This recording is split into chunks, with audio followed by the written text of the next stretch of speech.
আপোনালোকে বাৰু কেতিয়াবা ৰিয়েল নাম্বাৰৰ বিষয়ে পাইছেনে?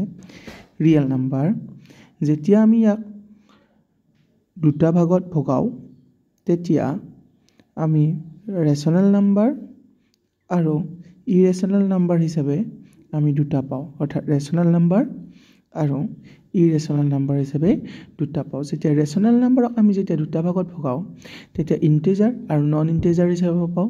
ইণ্টিজাৰক আকৌ যেতিয়া আমি ভাগ কৰি যাওঁ তেতিয়া হোল নাম্বাৰ আৰু নেগেটিভ নাম্বাৰ হিচাপে পাওঁ। হোল নাম্বাৰ আৰু নেগেটিভ নাম্বাৰসমূহ যেতিয়া ভগোৱা যায় তেতিয়া নেচাৰেল আৰু জিৰ' হিচাপে পোৱা যায়।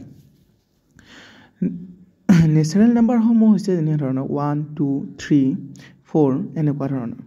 আৰু যেতিয়া জিৰ' আৰু নেচাৰেল নাম্বাৰ লগ লাগিব তেতিয়া ই হ'বগৈ হোল নাম্বাৰ, অৰ্থাৎ 0, 1, 2, 3 এনেকৈ অসংখ্যলৈ।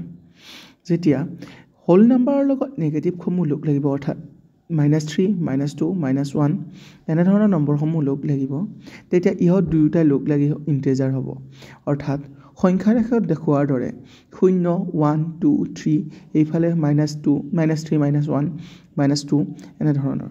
আৰু যেতিয়া ইণ্টিজাৰ আৰু নন ইণ্টিজাৰসমূহ লগ লাগিব তেতিয়া ই ৰেচনেল নাম্বাৰ হ'ব, অৰ্থাৎ p/qr আমি যিবোৰ পাওঁ সেইবোৰ, আৰু ইৰেচনেল নম্বৰ যিসমূহ আমি p/qr নাপাওঁ। এই দুইবিধ লগ লাগি নেচাৰেল নাম্বাৰ